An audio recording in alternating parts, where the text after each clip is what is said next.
En este video vamos a seguir platicando un poco de los libros y la lectura desde la escuela y en particular un término que me inventé pero que ustedes le pueden llamar estrategias de lectura o como ustedes se sientan más cómodos. Para mí voy a platicar de una lectura lúdica. ¿Por qué? Porque nos interesa mucho la parte del juego, porque el juego nos va a permitir hacer muchísimas cosas con la lectura y con los libros. ¿Qué es esta lectura lúdica de la que estamos hablando? Es una práctica social dirigida a transformar positivamente las maneras de percibir, sentir, valorar, imaginar, usar y compartir la lectura como construcción. La lectura lúdica nos va a ayudar para introducir a niños, adolescentes y adultos a una mayor familiaridad y a una mayor naturalidad en el acercamiento a los textos escritos.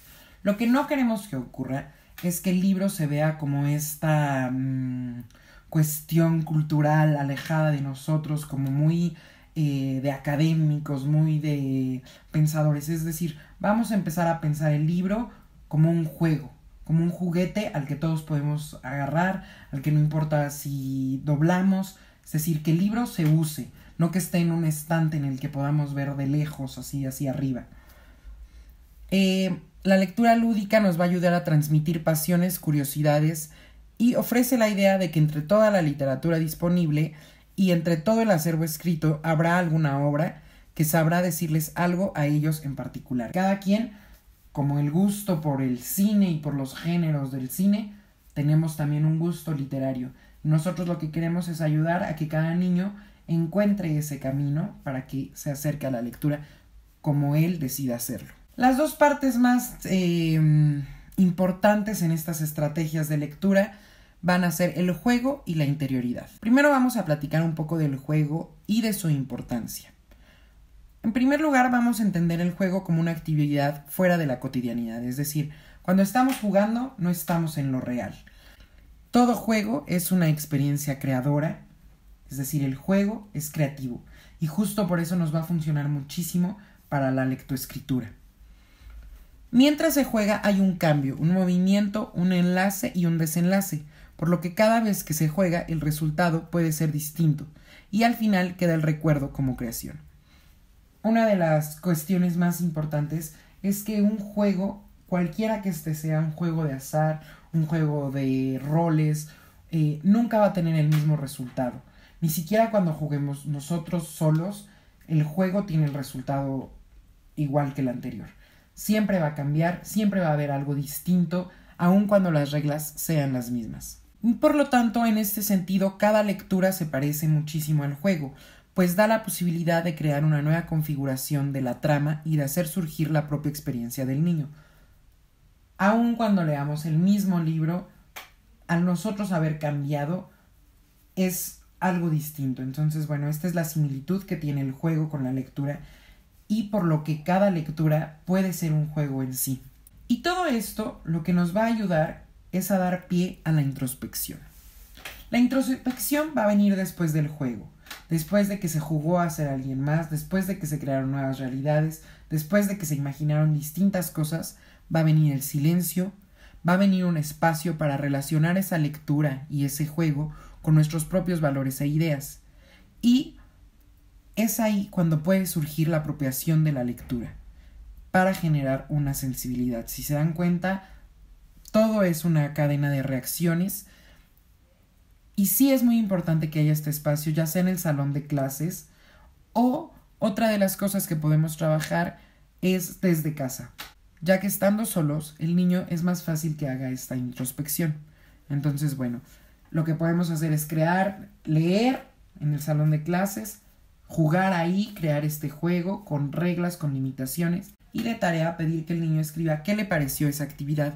Es decir, se pueden tener cuadernos libres, que ellos elijan qué cuaderno quieren hasta utilizar para esas actividades y que no lo usemos como una tarea, que ellos entiendan que aunque sí lo tienen que hacer, no va a ser calificado, no va a ser juzgado, no hay una respuesta buena y una mala, sino que es simplemente una opinión de ellos, cómo vivieron esa actividad, qué les gustó, qué no les gustó. Las preguntas pueden variar mucho dependiendo de la lectura y de la actividad que realizamos. Uno de los autores que mejor trabaja toda esta parte de juego e introspección es Herbert Toulet.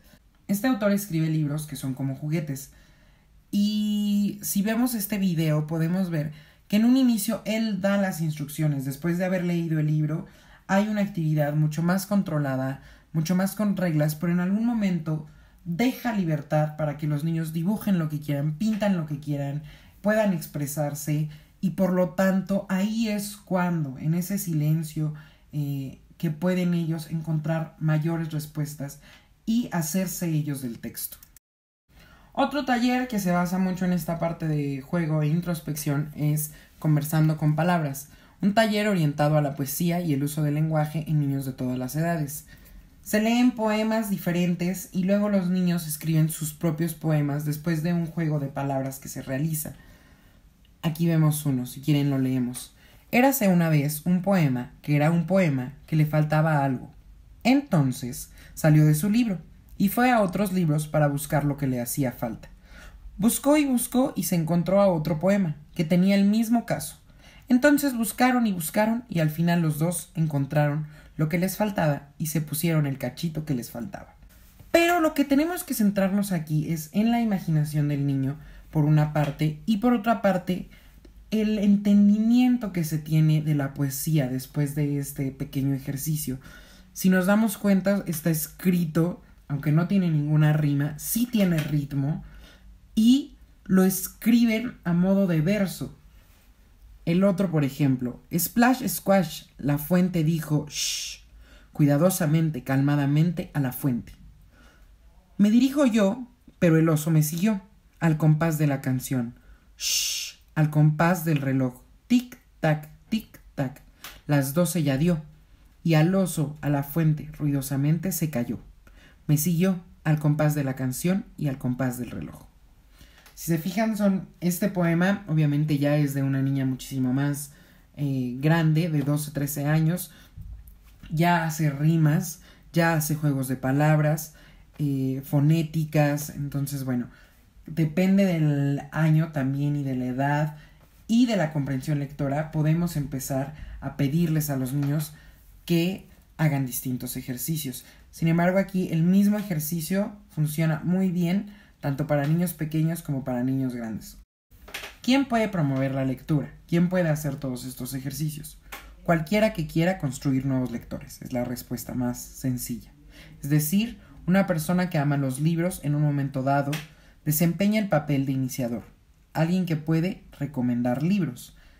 Algo que sí es muy importante y que yo sugiero muchísimo es que ustedes mismos entre maestros comiencen a recomendarse libros, empiecen a prestarse esos libros y ver cuáles les quedan a ustedes, cuáles les gustan y les hacen clic a ustedes, porque muy probablemente si a ustedes no les gusta el libro que están leyendo, va a ser muy difícil que a los niños les guste o que sientan pasión por esos textos.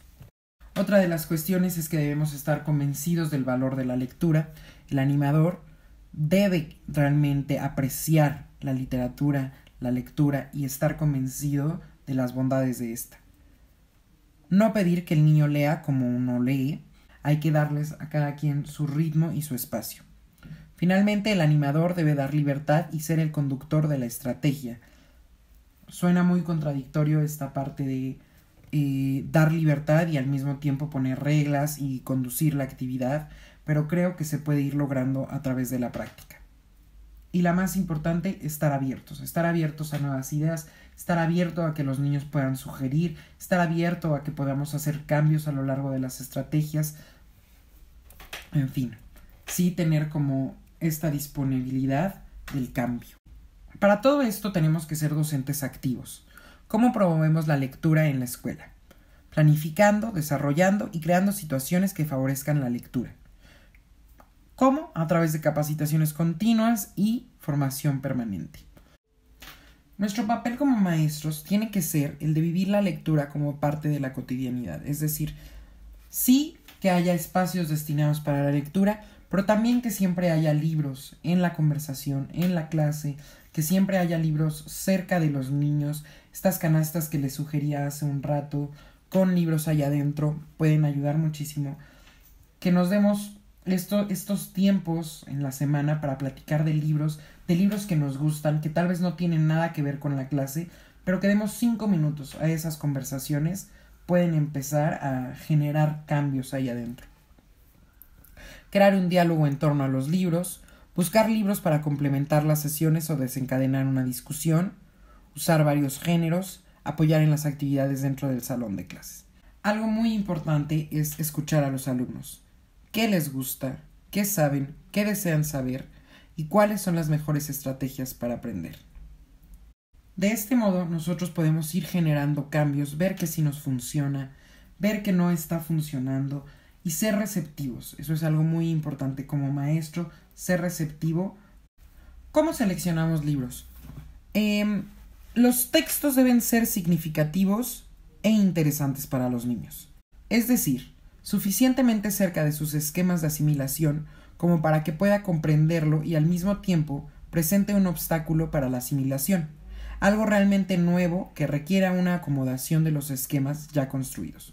Si nosotros damos textos demasiado fáciles, el niño se va a aburrir y va a caer en esta cuestión de yo ya me lo sabía, o yo ya sabía esto, o no me interesa.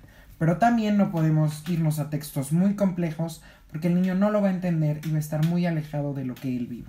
Entonces, bueno, tenemos que encontrar una media y esto se hace conociendo a los niños y escuchándolos. ¿Para qué leer en el salón de clase? Para disfrutar de la literatura, para aprender de exposiciones y descripciones, para reflexionar a partir de argumentaciones, para seguir instrucciones, para buscar información, para conocer el pasado y otras culturas, y para todas las funciones que el lenguaje puede cumplir. Cuando estamos hablando de una lectura muchísimo más crítica y creativa, debemos evitar usar fragmentos sin sentido y elementos gramaticales aislados. Procurar no utilizar la versión corta de un cuento o un párrafo aislado que muchas veces no nos dice mucho y más bien confunde y nos deja sin interés en la lectura global. Igualmente, para desarrollar la lectura y formar lectores autónomos y competentes, podemos usar textos completos en vez de adaptaciones y simplificaciones con fines didácticos. Finalmente, entender que los libros didácticos obstaculizan la alfabetización y no les interesan a los niños. El problema es que estos libros, muchas veces al final, en esta cuestión de la moraleja es como si nos estuvieran diciendo qué tenemos que pensar o cómo tenemos que interpretar el texto y no da libertad al lector para que él lo lea desde su propia experiencia. ¿Cómo hacemos esto? Dándoles a los niños los libros, que tengan acceso a ellos, que puedan hojearlos, revisarlos, leerlos o hasta rechazarlos, porque también tenemos que abrir ese espacio para que el niño diga este libro no me gusta.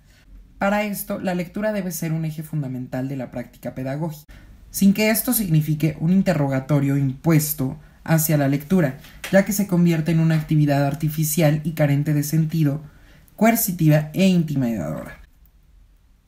El lector asume retos, indaga qué libro va a leer, elige la forma de leerlo, formula preguntas sobre lo que está leyendo, interactúa, ejercita un pensamiento crítico y, lo más importante, lo que les vamos a pedir a los alumnos como lectores es paciencia, imaginación, tiempo y trabajo.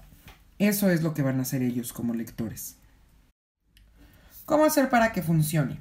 Una de las primeras cosas y más fáciles que podemos hacer es cambiar de salón. Ir a la biblioteca, ir al patio, cambiar.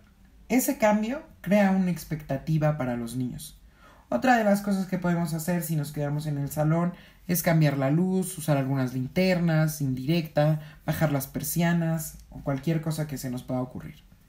Otro tip puede ser poner música suave que anuncie esa actividad, ya sea que siempre sea de manera distinta o siempre utilizar la misma para que ellos sepan lo que va a ocurrir, lo que viene. Finalmente, y algo que tiene que ver mucho con la dinámica del grupo, es cuidar el horario. Algunos grupos, por ejemplo, los niños más chiquitos funcionan muy bien a primeras horas de la mañana, 8 de la mañana, los más grandes ya no, se están muriendo de sueño. Entonces, bueno, la idea es buscar momentos de paz relativa, procurando no coincidan con los momentos de más excitación. La última hora de clases, antes de salir del recreo, es decir, ustedes saben a qué hora sus niños pueden trabajar mejor. Y lo más importante, plantear de manera clara las reglas del juego. Aun cuando es un juego, aun cuando es una actividad distinta, tenemos que tener reglas claras para que la actividad no se salga de contexto. Entonces, bueno, estas serían las estrategias que seguiríamos para tener una lectura lúdica, una lectura que el niño haga suya y vaya más allá del salón de clases. Espero que les haya funcionado muchísimo todo esto. Les dejo bibliografía por si quieren ahondar más en algún tema. Y también les dejo mi correo por si tienen alguna pregunta o quieren hacer alguna sugerencia. Muchísimas gracias.